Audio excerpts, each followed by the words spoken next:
This is American Real. I am Roger Brooks. Welcome to the show. This is American Real TV. What's your mission? What do you want your legacy to be? You have such a great story. I cannot wait to share it. Welcome to the American Real family. I cannot wait to air this episode. And now, here's your host, Roger Brooks.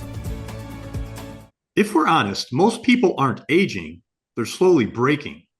We normalize being tired in our 30s, soft in our 40s, injured in our 50s, medicated in our 60s. We're swimming in toxic food, lazy science, TikTok fitness hacks, and quick fixes that leave us weaker and more confused than ever. But the truth is brutally simple. As we get older, we're either in growth mode or decay mode. There's no neutral. What if longevity wasn't mystery or vanity, but strategy? Imagine treating muscle mass, heart strength, and metabolic health as non-negotiable assets, and building a personal ecosystem that makes you stronger at 40, 50, and 60 plus than you were a decade ago. That's the promise behind the GOAT Within. Cutting through the noise with a system that's science-backed, brutally honest, and designed for real lives in real toxic world. Today, we're joined by the man behind that system, Timothy Ward, longevity expert, elite performance coach, fitness sciences leader, and founder of Life Strong. He's the author of The GOAT Within and is the creator of Fitness Quadrant, a framework that's been used to transform everyone from high performers to everyday men and women who refuse to slide into decay. We're going to talk about why muscle is magic, how to engineer your own longevity blueprint, and what it really takes to live healthy, strong, and switched on for the long haul. Tim, welcome to the show. Hey, welcome. Yes, this is great. Look, there's so much to talk about today. Your topic is all over the news, but I thought it would be really good because I know you and I try to talk on a fairly regular basis. And one of the things that, I know you're so passionate about right now are these health risk numbers, talking about smoking, talking about diabetes, talking about heart disease. Can you bring that into perspective from the beginning so we could set the stage for this conversation? Absolutely. So there's so much information and data to be really highlighted, and we'll try to break it down today and kind of go through the numbers and go through the whys and hows and that sort of stuff, so people can get a real practical, legitimate, scientific grip on everybody's life story of how are you aging. So the first thing that I usually speak with people, a lot of people about is, and this always shocks people when they think about it. If you're a male and you're 37 years old, your life is half over. If you're a female and you're 39 years old, your life is statistically half over. And I ask people, how fast did that 37 years go by, or those last 39 years of your life, or wherever you're at? If you're 50 or 60, obviously, you got a decade or two, maybe three to squeeze out. And we're so busy in our lives that we don't really pay attention enough, or we don't prioritize enough real longevity strategies. And that's why we're so busy with what we do at my company. And the things you started out with, Roger, are always the highlight issues: smoking, diabetes, heart disease, high blood pressure, right? They're killers, and we all know they're killers. And we hear about them all the time, and we go to the medical community, and that's what we get measured if we have our, checkups every year. But what if I told you those aren't the biggest killers? What if I told you those aren't the biggest killers, and they're bad? They're really bad, okay? I'll put some numbers to it. High blood pressure adds about 20 to a 25% increased risk of you dying. High blood pressure. Type 2 diabetes is about 30%, maybe a little bit more. Smoking, if you're a smoker, you have a 50% increase in dying early. Okay. Serious numbers. Well, let me compare those to something you've never had your doctor talk to you about.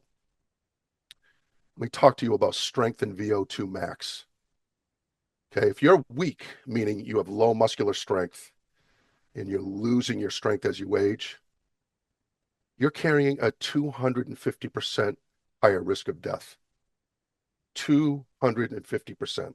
This is all studies out of the New England Journal of Medicine and all that stuff. These are real numbers. Okay, if your VO2 max, how strong your oxygen uptake is, your cardiorespiratory fitness level, if it's at the bottom 25% of the population, you are looking at a 400% increase in mortality. Wow. Compare that to what everybody's scared of: smoking, diabetes, heart disease, high blood pressure, which are serious, but you're beginning to see society get turned on to how important not just living longer, but living a much higher quality of life. I also ask people, what would you do if I could give you a blueprint to live 10 or 15 years longer? There's not a person in a 5,000 seat stadium that wouldn't raise their hand, right? So we go through these metrics and we talk about all this stuff. All right. Let me just say it again. Smoking increases death risk by 50%, but being weak and unfit is a 250% to 400% increase in early death. It's not a red flag, it's a 5 alarm fire. And unfortunately, the fitness and wellness space, it's not really regulated. So guys like me with a big background and really understand like the science behind this stuff, we can write protocols and guide people on the 3 longevity markers. This is another thing people don't realize. The 3 longevity markers for you. Remember those age things I told you? If you're 37-year-old male, your life's half over statistically. 39 as a female, your life is half over, right? So these are the 3 longevity markers. This isn't just I go to the gym every now and then, or I do my 10,000 steps, which, those are great. That's good. But here's the real meat of the matter: muscle mass, heart strength, and metabolic health. Those 3 things right there are real, and they are affecting every single person on this planet. So if somebody's interested to move in a direction of health and strength instead of suffering into decay as they get old, that's what happens to the body, right? We have to have strategies. You have to. If you don't, you know what's going to happen, okay? So the question isn't, are you aging? The question is, are you strong enough to survive aging? That becomes a topic that when people sit and really take a minute to think about it, the light bulb goes on. And we've been very effective in having this dialogue with people that starts to drive them mentally to realize, if you really understand what fitness and longevity and quality of life really is, you understand that it's not just going to a gym and just doing some little quick workout. There's much more attached to that are going to drive those 3 longevity markers: muscle mass, heart strength, and metabolic health. They're going to strengthen those 3. So there are real reasons why when we have clients and small groups of people and teams come to me, they know, after studying what we do, they know that they're going to get a blueprint, an ecosystem is what I like to call it, that is going to address those 3 areas. Now, outside of those 3 areas, obviously there is athletic performance. I've written protocols for pro athletes, etc. So we're addressing different issues with them. Those are more performance issues, right? And there's protocols to write for those, et cetera, et cetera. I'm talking about aging issues as it relates to fitness practices, nutrition practices, cardiovascular practices, and rest and recovery. Okay, that last one, rest and recovery, that completes what we own as a trademark called the fitness quadrant. It's the 4 major phases of fitness. Each one of them, and I'll repeat them in a second, each one of them have a major drop-down list of science. Okay, and fitness gets so watered down, just like you said, on TikTok and Instagram. just fad stuff. I'm telling you, it's sad for me to watch a lot of that stuff, right? The fitness quadrant, right? Here are the four pieces of what we do. The first is resistance training. That's where muscle is built, strength, joint health, right? That's the first quadrant. The second quadrant is nutrition. You have to understand what nutrition is in how it really drives tissue repair, energy levels, all that stuff. And then we have cardiovascular. That's your heart, your beats per minute, all of that stuff. The heart actually is a muscle. And when it's trained the right way consistently, and I'm not talking about grueling workouts, I'm talking about a very smart scientific approach of just following a system. The left ventricle wall of the heart actually gets thicker. The heart actually gets heavier because it's a muscle. And if it's trained the right way, your heart becomes so strong, it's just easy to pump blood through your system, right? Your beats per minute go down. This is what I'm talking about. And our system is devised to take people that are 45, 55, 65, 75 and really mark out the importance of driving these three systems the proper way. And where, listen, I am blessed to get to work with so many people. I'm so thankful because the people become so thankful because of 8 to 10 to 12 weeks in the emails I get. Some of it's in my book. I write some of the testimonials. I wake up every day. I'm happy that I can affect people that way. And it's really cool. And, those are the things that drive me is I've got all this expertise over, 3 decades, and I've slowly put it into systems where people understand. I've made it so it's achievable, it's practical. Um, it's not that I'm not strong on people because when they decide to jump in, I want them to really understand you have to make a commitment. But Roger, we're talking 2 to 3 hours a week. We're not talking what most people think. Like my wife and I, you guys, my wife's 63, I'm 61. You guys are in such good. You must live in the gym. No, I'm in the gym maybe 3 hours a week at the most, doing my own workouts. But it's the type of workouts that I do. It's all science driven, and that's one of the big points I like to get across to people. So those become really important topics, and once somebody understands that there are reasons you need to do certain things, that's when they start to say, "Hey, this might really be something that I should put into my life." And that leads to my favorite part of what I do. It's bringing a new person into my story that becomes their story, how they can put this into their lifestyle the right way. Because I know what's going to happen before they even start. If they stay with it, it is life changing for them, and that's something that is special to me.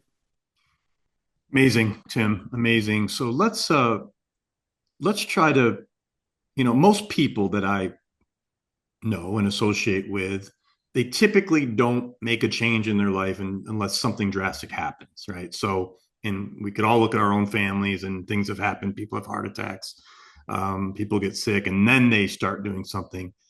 How do we help people start thinking about it now? And I think you laid the foundation already with giving us some very pretty new statistics that we've never heard of related to that, the heart strength and longevity and all that. But what should the average person be thinking about to get them motivated? What would you recommend? Mm. Someone like me, quite frankly, I like to walk, but I'm not regularly going to the gym 2 to 3 hours a day to build that strength that it sounds like I really need, Mm.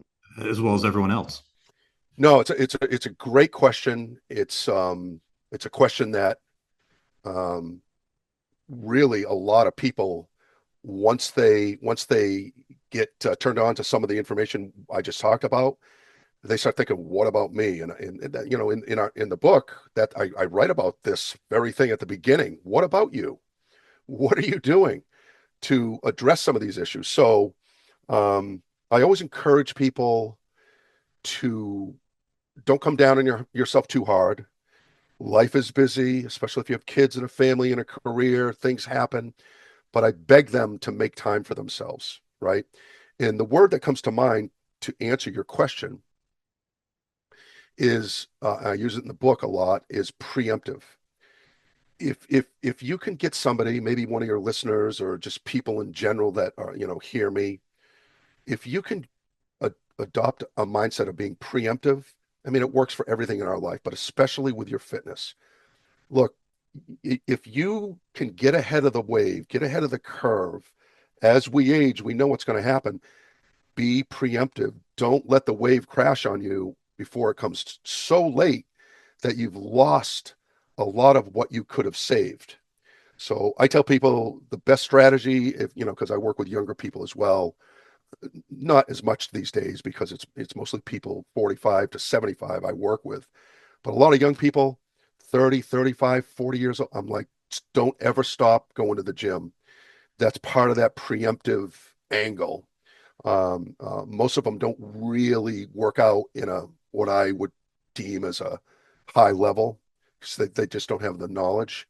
But be preemptive is the first thing I would say, Roger.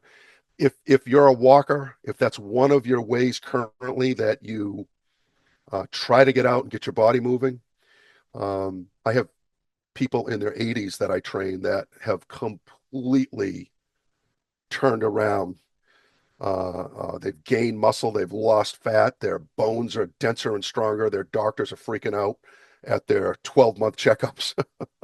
I have one woman that's 85, could barely walk upstairs. Her knees were so bad, her lower back was so bad. Trained 18 months in, trained with me. She's running the Boston Marathon next year, 86 years old. Wow. That's how far she's come. Wow. Okay, so this stuff is real, but the protocols have to be proper. There's an entry point for everybody when it comes to a legitimate health and fitness and longevity routine. I say in the book, this is certainly transformational, the stuff I'm talking about. However, it's also transactional. And this is what I mean. You have to have the weekly transactions to get to the transformation. It's just not going to show up on your doorstep. You have to have the right knowledge, the right information. Okay. There's a lot of misinformation out there, and it kills me when I'm in a couple of the gyms locally and I see the same people doing the same thing year after year after year. And they, for some reason in their mind, I just can't, I got to work out harder. It's not about that. It's about doing it correctly. And that's part of our fitness quadrant system. We onboard people and we really show them how to do it the right way to drive muscle mass, to drive heart strength, and to clean up their metabolism. Okay. You're walking. So here's what I'll do. If you're a 10,000 step person, maybe once, twice a week, maybe 3 times a week, you try to really get out there and do your 10,000 steps, right? I have a few people that are on board with me now that that's all they really did because it was sort of understandable to them, right? Put on their Apple Watch and they get to the 10. So here's what I have them do now, right? This is something for you maybe. During that 10,000 steps that you're going to do during the day, or maybe it's a workout after work, every 5 minutes, instead of walking, I want you to either do a 50% run or even more, almost a light sprint for about, you'll last about 10 seconds and then you're going to be, oh man, then you're back to walking. But you spiked. Now we're starting to work on our heart strength, right? Right? You walk another 5 minutes, then I want you to stand in place and I want you to do 15 air squats, working your hips and glutes. Boom, do 15, then you keep your walking. 5 minutes comes up, another 10-second sprint. So we can, even at a basic thing like walking, we can start to modify and add things into that walk that really start to play with other components of your health and your fitness. Now, these aren't the gigantic answers to really move the needle to, gain muscle and all that stuff, but they're much more effective instead of just walking 10,000 steps. So that can put some perspective on it for you instead of just a walk. There's other things I have my clients do that I've got people in Tokyo, Malta, Italy. It's really fantastic. A bunch from Australia now are reading the book and they're online with me, and we're making programs for them and all that stuff. It's fantastic. And that would bring up a point, Roger, I really wanted to say, which I'm talking a lot about.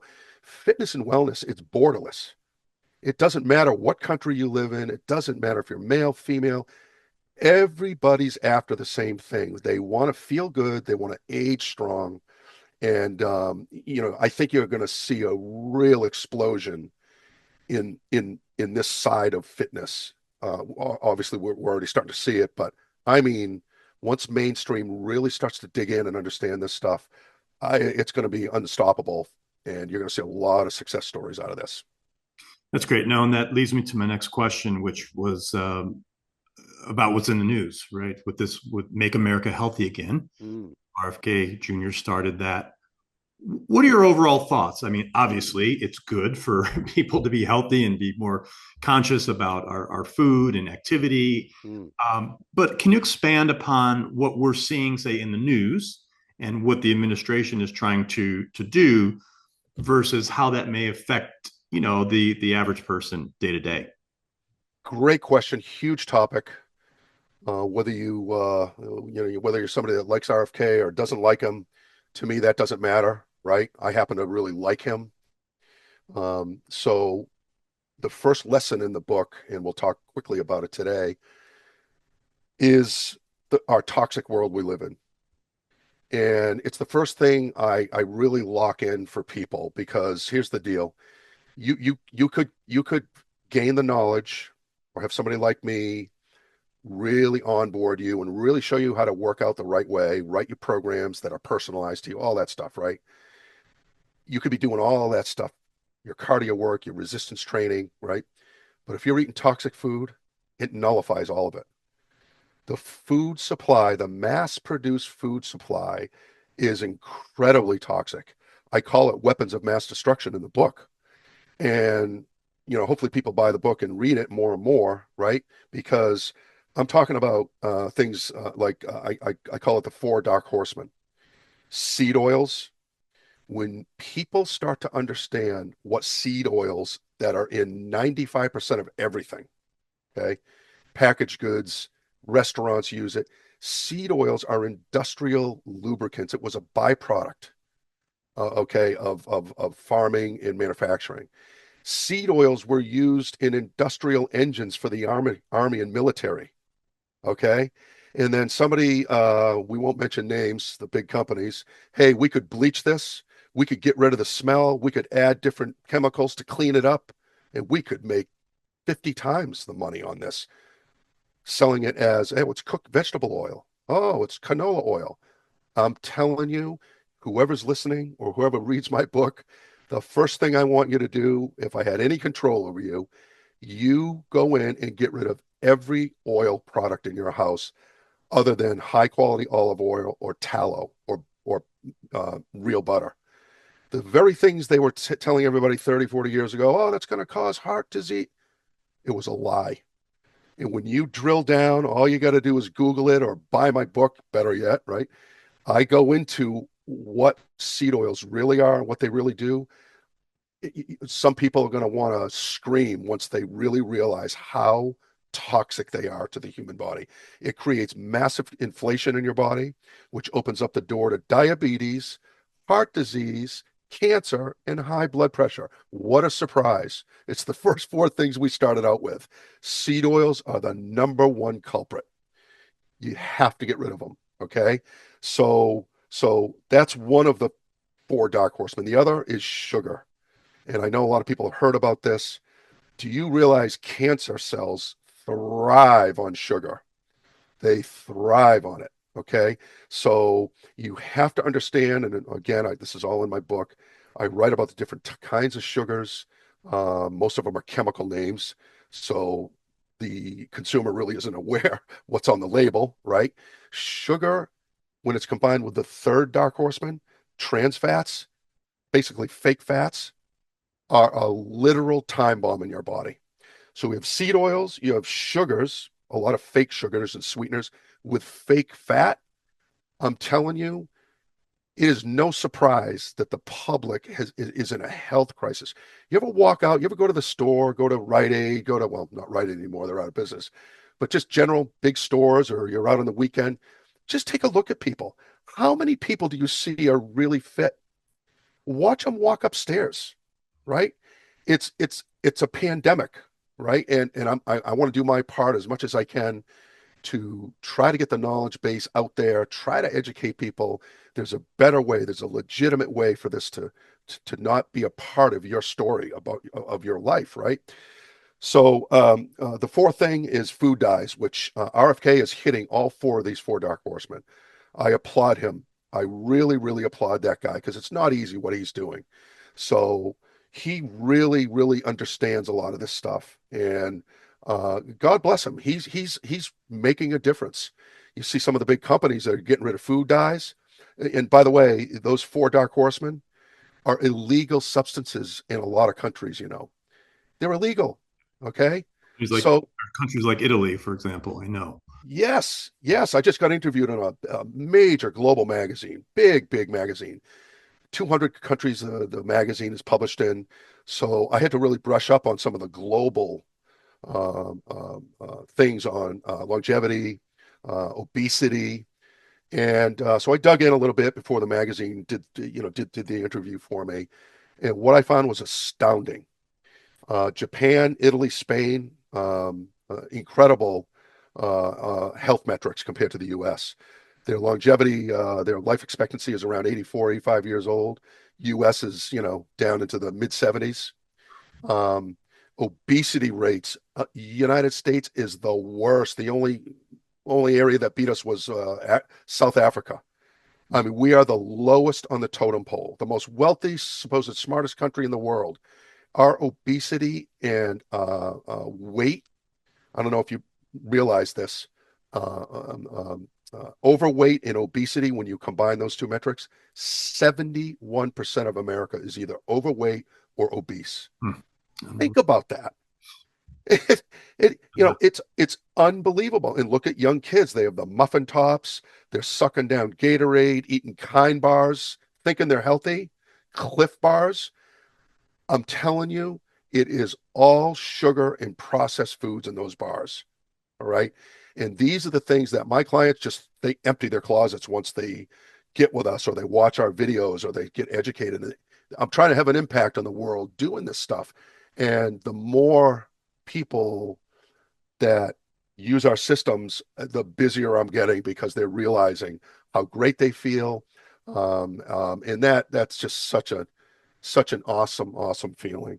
No, Um, Tim, I think we missed the fourth. So we have the seed oils, mhm. the sugar, the dyes, and what was the fourth? The fourth one's trans fats, the fake Trans. fats. Okay, Yep. got it. And Okay. those are in the book. I dive into those, what they really are, and all that sciencey stuff, and I try to put it in a way so people can understand it, and most importantly, they can start to use the knowledge that I'm, using in the book to affect their lives, and that's awesome. I'm really happy about that.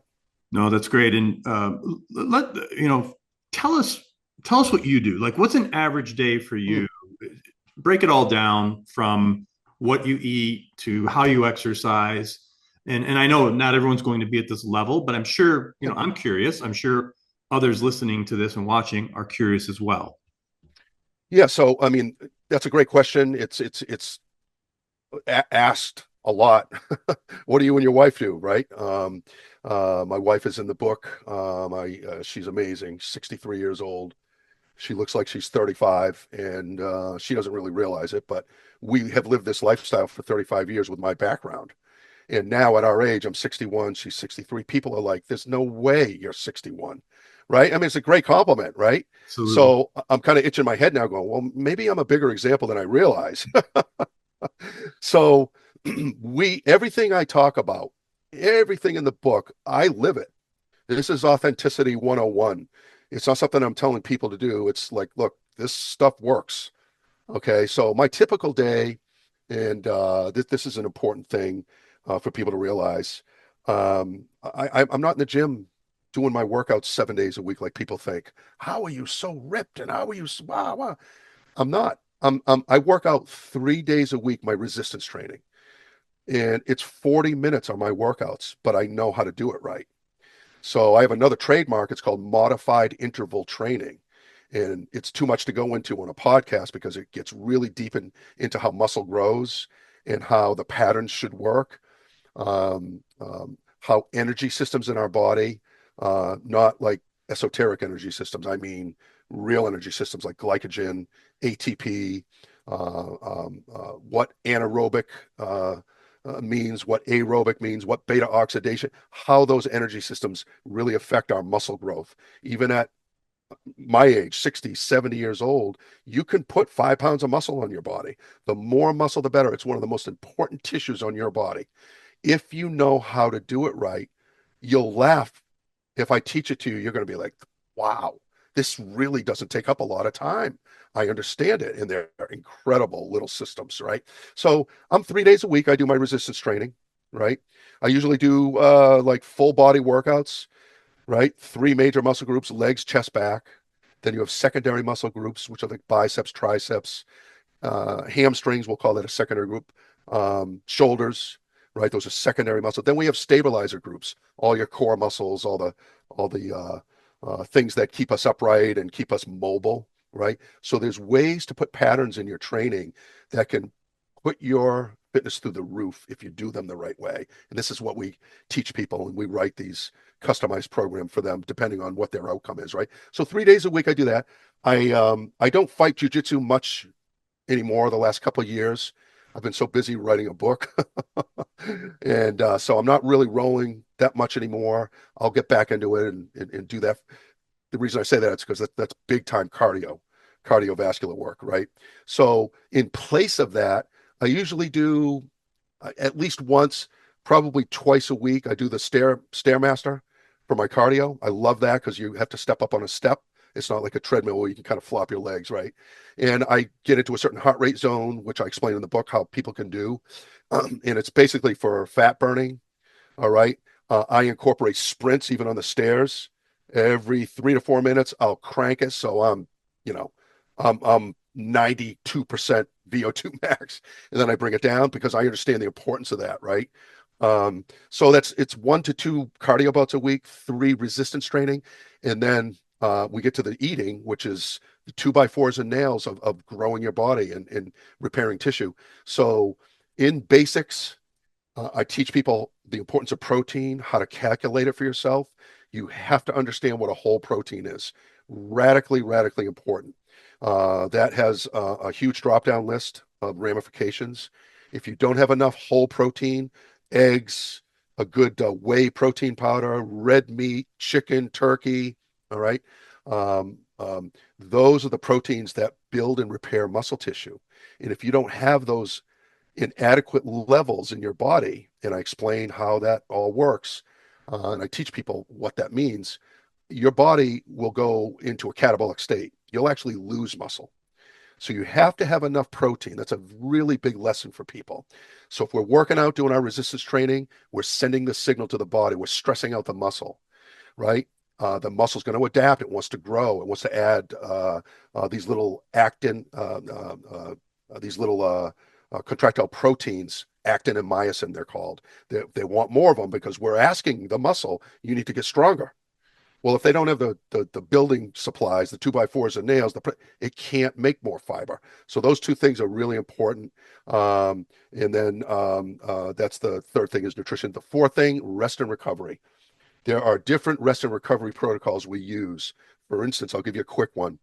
Right when you're out of the gym, and by the way, I set up a lot of home gyms for people for $500. I give them basic stuff they can use. Then I write workouts for them at home. All you need is a 12 by 12 space in the basement, attic, or maybe a spare room, and I will show you the way. Okay, so you can There's do no stuff at home. excuses. No There, excuses. it really isn't. There really isn't. So, rest and recovery is huge. So, the first thing for recovery, when we work out, when we have an adequate workout bout, 40 minutes of really doing it the right way, you worked hard, right? working hard means something different for an 80-year-old than it does a 45-year-old, right? So we understand these intensity levels and all that stuff, right? But no matter if you're 80 or 45, your body's actually in a catabolic state after you work out, and it will remain in a catabolic state for hours. We don't want that to happen. Catabolic state means you're losing muscle. We want to be in an anabolic state where we're constantly in a muscle building mode. Okay. And I talk about this part of what the book's about. Right. So here's how you do it. You take 5 ounces of grape juice, organic grape juice, sugary. It's going to turn our insulin on, and we want our insulin to spike right after our workout. And we're going to have about 7 grams of whey protein powder. We're going to mix it in there with an ice cube, shake it up. You drink that before your sweat is even dry. Your body will switch into an anabolic state in 20 minutes, and it'll start to grow muscle instead of losing muscle for 4 or 5 hours. So these are the things. This is why people that I train, I have people in their mid 70s, you would shake your head like, how is that guy and that woman so muscular and able to do all those exercises so hard? They've been with me for years. I actually talk about one of them in the book. It's called Skinny Jimmy. Anybody that goes and buys my book, please do. Best $18 you'll ever spend. You'll see the story of Skinny Jimmy. That's an actual client. He was anorexic, retired guy, 149 pounds, injured, a workout crazy. One of these guys, I got to work out harder. I can't, right? So he saw me training people and started to bug me. And then he asked me, hey, would you train me? I said, sure, but you're going to do it my way. Because if you don't, I'm stealing your money. Basically, that's what I told him. He has gained 21 pounds of muscle mass at 70 years old. People are looking at him like, is this guy on steroids? He's got veins in his arm. He's such a great client. John is unbelievable. Yeah, but he is consistent 3 days a week with me, right? And he's been with me for about 7 years now, maybe a little bit longer. Ex-insurance executive, he's retired, but he prioritizes his health and fitness. I think John's 72 now, and you would shake your head. I mean, this guy's going to live well into his 80s, probably longer.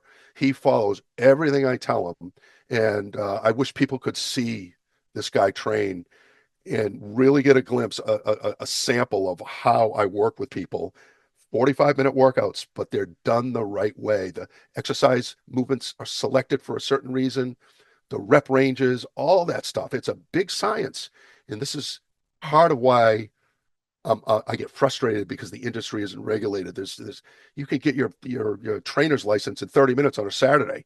There's 100 different ways to take a test. And I wish it was different. And that was one of the, impetus for writing the book is to, man, maybe I should write it. I've helped a lot of my friends and I'll formalize a book maybe. It was daunting. It was very tough for me to do because I've never done it before. So I had to get out of my comfort zone. Same thing I'm asking people to do in fitness.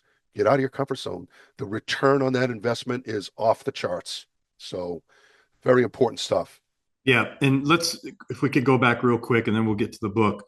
Um, what are you eating on a daily basis? Like Okay, great. Right. Yeah. one days of what you're eating. That's a great question. I didn't cover that in your question because I get too excited I here know. talking about stuff. We did talk about protein, right? Prioritizing your protein amount. Okay, so I'm about 190 pounds, 5'10", pretty lean, probably 12% body fat, right? So that's very lean compared to an average, person that really doesn't work out there in the upper 20s, 30 percentile, right? And I eat a lot of food. I probably consume, I'd say probably close to 3,000 calories a day, 2,600 to 3,000. Most people would look at that and go, how do you eat so much? And you're that ripped. You have six pack and you're 60, right? And they're seeing me eating. They're like, oh man, this guy is eating steaks and eggs. So basically, I get my protein right. I have about 160 grams, 170 grams of protein. For those of you that don't know what that is, one whole egg has about 5 grams of protein. Okay, a extra large egg is about 6.5 to 7 grams of protein. I explain this in the book as well, so people can get an understanding of that. An ounce of steak, lean steak, fat's not bad for you. Remember that. But you want to pick lean cuts, right? An ounce of steak is about 7 grams of protein. So if you have 5 ounces of steak, that's about 35 grams of protein. Chicken, same way. Salmon, never buy farm salmon. Anybody that's listened to me, don't buy it. It's one of the most toxic foods on earth. You got to pay the money and buy wild salmon, even if it's frozen. It's way better for you. Okay. It's a great source of protein, right? Salmon, great fats. Okay. So I eat about 160 grams, 170 grams of protein. Um, if I wasn't working out, if I was sedentary, I could back that down to 120, 110 grams a day because my body wouldn't have that demand. But it's Okay. still a lot, right? Like the average person's nowhere near that number. Is it coming from other sources? Nope. Nope. It's coming from my straight, complete proteins. And I'll explain something to you right now because people look at that and they're like, oh, that is so much. It really isn't. So here's a quick math equation you can do for yourself. Okay. Take your body weight, multiply your body weight by 70%. Okay. If you're doing a light workout routine, it's probably not a great routine, sorry to say. But if you're doing a light one, doing a couple cardio bouts, maybe doing some form of, lifting, that's not a bad rate to be in. That's about 140 grams of protein, okay, for the average person. And if you think about it, like I'm up early. I have clients early. I love getting up early. So by 5:30 or 6 a.m., anybody that follows my Instagram, I post pictures of my meals in the morning just to get people to realize, right? I'll have, 4 ounces. This morning I had a 4 ounce hamburger patty I fried with olive oil and 5 whole eggs. That's my morning. I have it with sourdough bread, right? A little bit of broccoli or spinach. That's a typical breakfast for me. That's 5:30, 6 a.m. By the time it's 10 a.m., my body is so going, I'm slamming down a protein shake that's got 55 grams of protein in it. Wow. And I'm lean. I'm lean. I have lots of fruits and vegetables. I stay away from carbohydrates, rice, pasta, breads. I stay away from those in general. But after lunch, I don't have any of it. I have whole proteins. I have fruits and vegetables.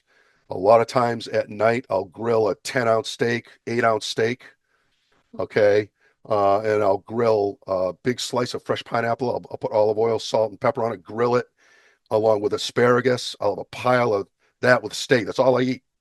And I'm considered very lean, okay, compared to an average. I could get a lot leaner, but I don't like it. I like having a little smooth fat on me. I feel better, so I could change that in 6 weeks if I wanted to,. But I don't really want to. So that's a typical day eating. I do 3 meals a day, right? Breakfast, lunch, dinner. In between those, I will have a snack. I'll either have orange, huge watermelon. I make fresh watermelon juice every 2 days in the blender with cheesecloth. I'm drinking watermelon juice like crazy. It's got a lot of potassium in it, very hydrating. So I've got it down, Roger. You'd be impressed by me. I can make it in 7 minutes now. I love, um, I'm curious, what type of, if you don't mind telling us the type of protein shakes you buy. So there's a couple different proteins that protein powders. I use whey protein is the best protein out there because your body absorbs it quickly. And what Um, brand? I mean, is this something you could go to GNC and get, or yep, where? get it on Amazon. It's the easiest. I use grass-fed whey protein. One of the brands is Naked Whey. It's a real stripped down version. It really doesn't have much flavor at all. Some people don't like that. I'll split that up. What is the brand I use? I use another whey protein that's got a little bit of natural vanilla flavoring in it, which I kind of like. But I'll have that with I drink. Some people don't like it, but I drink raw milk. The amino acid profile is incredibly big. Nothing's cooked off it in the homogenation process. Um, so I have local farms. I buy all my food from local farms. I grow. I've got a background in agriculture. I actually own a soil patent that I actually put in the book. It's the first organic soil I designed and got a patent on. needs no fertilizer because it's all mineralized properly. But so I have a huge garden. That's one of my passions. I grow veggies bigger than my house. I love it, right? Uh, so I'm kind of wacky that way. I love that stuff. I know everybody can't do that. If you live in a city, try to source your food from small purveyors. Find out about where you're getting your food. Don't go to the big grocery stores. Okay. Whole Foods, awful. Trader Joe's, awful. Sorry, Jeff Bezos and whoever owns Trader Joe's, laced, laced with toxic ingredients. So you got to be careful. Okay. And I know everybody doesn't have the means to really do that, but if you dig hard enough, wherever you live, you can find good choices. Buy from farms. I love farmers. No farms, no food. That whole saying. They're such great people. Most of them. I like to support them. I buy all my eggs. They're all farm eggs. I buy all my meat, red meats from farms. Or there's a really good purveyor of meats pretty close to me. I'm here on the New Hampshire coastline, right on the ocean. It's beautiful up here. So I have a lot of farms in my backyard. A couple really high end, really good purveyors. So I buy, and I've always been doing this. I've never sourced my food at grocery stores. I've always known it's not a great place to get food. And I push my clients to do that as well. And most of them end up doing that. And you'll be listen in the book. I have a little section. It's called "You Can Learn a Lot from the Amish People." You would not believe their health stats. Absolutely off the charts. Look at their lifestyle. It's all their own produce. It's all their own dairy. It's all their own vegetables, right? They don't do vaccines. They don't do fad diets. They don't do any of that stuff. No processed foods. I'm generalizing, of course. Um, and their obesity is 4 to 5%, Wow. unlike us, 71% for US, right? It's absolutely stunning, but use that as an example. They do a lot of, labor, carpentry. They do a lot of building. They're very physical. They're always working. So their bone density is off the charts compared to Americans, US citizens. Oh, and one more thing I wanted to tell you. Let me go back quickly to make this point to hopefully impact people a little bit. So when I did the international article for this magazine, I had to go in and really research those obesity and longevity rates. This blew me away in the research. So you've got countries like China, and you've got these countries, India and other ones around Eastern Europe, but especially China and India, right? This really bothered me, and this is why I write so hard about this in my book. I talk about the home of the four horsemen, right? The four horsemen are the seed oils, sugar, trans fats, and food dyes. Then I talk about the home of those four dark horsemen: Pepsi, Coca-Cola, there's five of them I list in there. The brands, they all own hundreds of brands. They're global. They do 500 billion a year in sales. Their biggest growth markets are in Brazil, China, India. Those are their biggest distribution. Guess what I'm going to tell you next about obesity and mortality rates Mm. going through the roof, where it's a direct line. The bigger their distribution over the last 20 years, guess where the obesities mirror it. Yeah. It's unbelievable. And I'm succeeding because of my emails and people communicating with me. It's fantastic. People are starting to see what I'm talking about, and it's getting them to make better decisions at their kitchen table with their children, with their spouse, right? This can be a family thing, man. It's not just about you, right? Spread it, understand it, learn it, and start to adapt these things. And you'll live longer, you'll live better, you'll be able to hang out with your grandkids and go to the beach and play frisbee. I mean, at the end of the day, we're all connected. That's what we want. That's what we want. But if you live in a toxic environment, you're never going to get there. You're going to really struggle. And then the pharmaceuticals, you need this one, you need that one. All of a sudden, you're on a pharmaceutical train that you can't get off, right? And it just makes things worse and worse and worse. So that's the overarching message. to really understand fitness the right way. And there are ways. Most of it's done incorrectly. This is why my system really is making an impact on people, because all they need to do is follow it. And again, it makes me so happy when people start to do that, and I get the calls and texts and email. It's just a great thing. Yeah. What about alcohol, Tim? Whew, alcohol. We all love a glass of Chardonnay or Cabernet, right? So, um, alcohol's a killer. It's a silent killer. The problem with it is a lot of people consider themselves social drinkers. I only have one or two, and it's hard to only have one or two. I love California wines. I was just out in Sonoma Country last year. One of my clients has a wine house, and he's like, "Here are the keys. Go hang." It was great. I drink a glass of wine. I don't hold. I'm living my life. I love to have a nice Cabernet, but I don't abuse it. I'll have one or two, and yeah, that's about it, right? And my wife and I, we really, when it comes to alcohol, we really made a pact with each other. It's like, look, let's make Friday night or Saturday night, we'll open a bottle, right? The problem is that Julie and I 10, 12 years ago, we're big cooks. I'm a huge cook, love cooking, right? So when that garlic hits the olive oil in the pan at 5:30 and Bring out the line. the saliva starts coming down, right? I want that Chardonnay, and all of a sudden, where it really showed up is at the recycling bin at the local dump. And they're looking at me going, "Tim, what are you doing?" I'm like, got my hat over my eyes. Like, so about 10, 12 years ago, we really got real with each other. And we said, listen, if we're going to be talking about this stuff, we need to live it. So we've really made some boundaries. I've had some big arguments with clients that are big drinkers, big, very wealthy businessmen and women, own very big companies, global companies, and their excuse is, well, this is why I have clients flying in, they drink the scotch and and I don't stop with them. I sit them down and say, you're an alcoholic. And I have had some real screaming matches. But it goes back to what I told you early on. I am stealing their money if I'm not being honest with them. And guess what happened? This has happened probably to six of them over the years.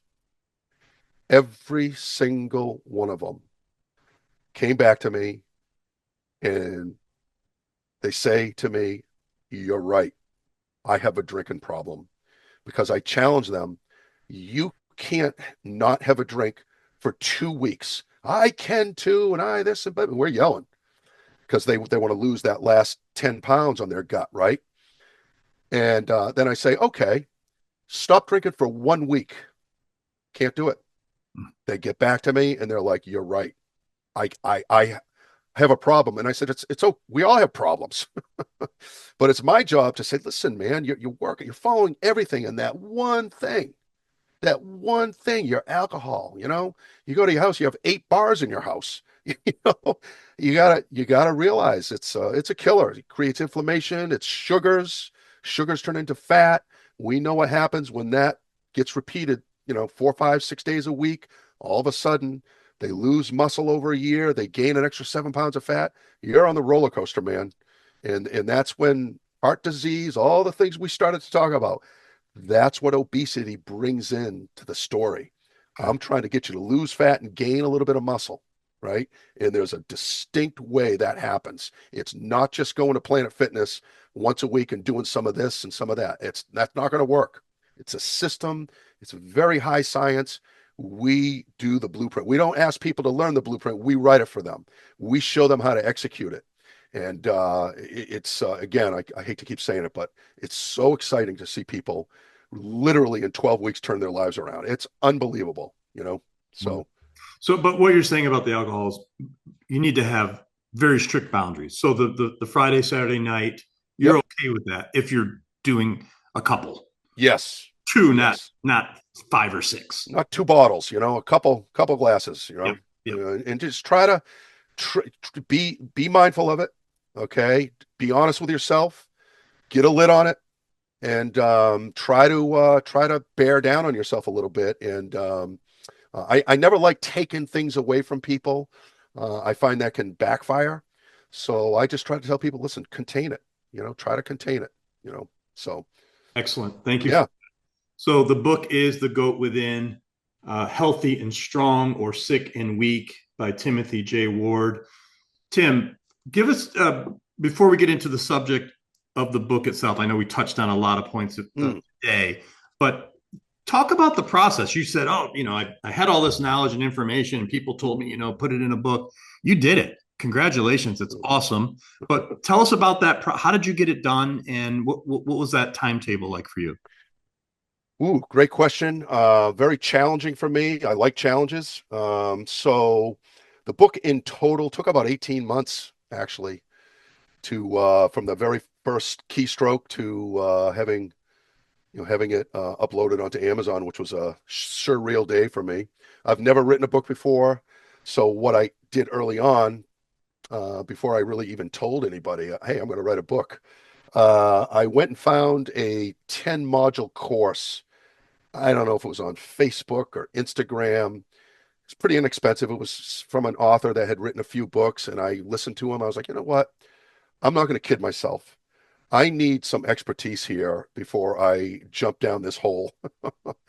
So I took the 10 module course and started to understand, the rough infrastructure of a book, how it needs to be laid out at the beginning. Obviously, it modifies itself as you go. So I started to get into a little bit of a rhythm. It changed so many times. And then I met you guys, American Real, after interviewing about 15 different publishers, questions, answers, thinking about it. I think a lot about things before I make a decision, which can be good and bad. But I really landed on American Real Publishing, you guys, and I really felt comfortable. I felt like it was great leadership. It was authentic. I'm very happy with the coaching I got because I knew, just like people that don't understand fitness, I'm asking them, listen, spend a little money, a little time learning this stuff. It's your life you're talking about, right?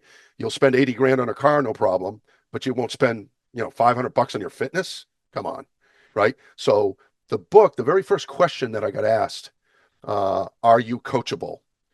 And when that question was asked to me, I couldn't say yes fast enough to jumping on board. I knew these guys are the real deal. Not only do they have deep experience, but I know when I need to get slapped across the head, I'm going to get slapped across the head to make a change or to really listen to people that know what they're doing compared to me, who never really did it before. And great decision on my part, great leadership at American Real. And yeah, I was very happy. The process was long, definitely ups and downs. What struck me is I'm very structured. So I would have times, okay, I'm going to write, get on my book, Mondays, Wednesdays, Thursdays from, you know, 4 in the afternoon to 7. Never happened. Oh man. And everyone told me, yeah, it's not really going to work out like that. Oh yeah, I'll show you. I sat down and I would stare at my screen for 2 hours. Then I would get a thought about 9 o'clock before I would go to bed, knock out for the night, right? I'd get a thought, I'm gonna go change that one thing. I'm up till 2 a.m. Click, click, click, click, click. That's the flow state. Yeah, exactly. You have to go with it because it doesn't happen all the time. So when it does, Yeah, I know exactly what you mean. yeah, Hours. yeah. So it was cool, very emotional for me writing the book. COVID bankrupted me. I had gyms. It was such an awful thing. So it was really a reinvention to a large extent. Coming into back into the fitness world after COVID demolished it. Very painful financially for me. Um, so I had to choose. I didn't want brick and mortar again. I'm like, you know what? I just don't want to do it. Too much money, too many. I just don't. So I work with people around the world now, online. Certainly, writing the book. I think we can I always want to change parts of the book. That will never end. I'm sure 10 years from now, why did I write it like that? So, but it's out there. It's getting great response. I think most of it's authentic. People coming back to me saying, "Hey, this chapter really made sense to me," and it's me in the book. I'm not a writer. I tried to write it to the reader so they could understand. I get personal a few times in the book about me and how my days go and what I'm trying to accomplish. Hopefully it resonates with all the readers that go, well, you know what? This book isn't just X's and O's. It's kind of storytelling. He gets it, I leave the sciencey stuff to the end so it doesn't really bore people. So people can get bored with the deep science. It gives them a headache, right? So I intentionally left that to section 4, which is the last section. Not that I avoid talking sciencey stuff, um, but that doesn't really happen until the section 3, which is the solution. I go into the fitness quadrant and how we divide it out, what it means. So I think the flow of the book, thanks to American Real, really is pulling people into the book and holding their attention, which is hard to do. I never really realized it. I'm an avid reader. I read a lot of books. I have my whole life. And actually writing the book, getting on the other side of the tracks, wow, it's really challenging. I'm glad I did it. I hope the book, really does well and sells more and more, and people get more and more in tune with their longevity practices. That's obviously the goal of the book, right? Yeah. So, Yeah. And what do you hope the people get out of it mainly? Is it to read the book and then take it to the next step to reach out to you? Or is this enough for them to do what they need to do mm, if they can't, say afford to have you as their coach? sure. There's definitely enough in the book where they can get basics going, and basics are much better than doing things incorrectly. They're obviously much better than doing nothing, right? So certain people, my website's on there, fitnessquadrant.net, right? www.fitnessquadrant.net. So people are going on. There's a lot of great information on my website. My website, obviously, I can update and change and add new stuff to. I can't to the book; it's already published. So it's a great way to interact with us. People are coming on and buying basic programs. Some of them are very elaborate things that they're talking to me about, right? So my hope is for people to answer your question directly, two things. First of all, a gigantic light bulb goes off for people. Okay, that's number one, that they really lock in and say, wow. So it's useful information for them. That's the first thing. And secondly, I want them to interact with us if they really want to pull their health and wellness up to a level that they're not going to be able to do alone. There's just, I mean, that book could have been 1,000 pages, right? There's only so much you can explain in a book. To interact live is way obviously better, right? So I'm hoping there's a certain amount of people that do that because I'm going to change their life for the better. They're going to be blown away. So that's what I hope happens. And Tim, look, we're going to have to come back and do a part 2 because I literally didn't get to 75% of the questions I wanted to ask. But it was very helpful because, Good. look, if I could digest it, I'm sure all of our listeners can digest it as well. But let's start here today. Let's let people get the book, The Goat Within. You could go to Amazon Mm, or other booksellers to get the book. But before I do let you go, one last question, mm. and that is, at the end of the day, what do you want your legacy to be within the realm of health and fitness? I want it to be it has to be for people that I've changed the way people approach their health and fitness. That's what I want to be known for. I want to be known as a groundbreaker because my systems are very unique. They're drawn out of a lot of high level exercise physiology protocols. So I want to be known as a trailblazer. I already am to a degree in my local area, but I that's what I want people to say. That guy really changed the way I view my longevity and health and the way I do. I'm practicing my fitness now. He's changed it. That to me is power, and that's what I want to. I want to bestow power on people so they can really do this. Awesome. Tim Ward, thank you so much. Welcome to the American Real family. Thank you for doing this interview today. Please, folks, get out and buy his book, The Goat Within. You will not be disappointed. And Tim, let's make it a pact. Let's do this. Let's do Oh this yeah, real soon. I love it. I love it. Thanks for everything, and thanks for listening. But I would love to come back because there's a lot more we could go over for sure. Sounds good. We'll do it. All right. God bless. Thank you for tuning in to American Real. For more stories like this one, be sure to stop by AmericanReal.tv. Follow us on all social media to stay up to date with everything American Real. We hope you've enjoyed this episode, and contact one of our publishing experts if you're ready to publish your book and become a best-selling author.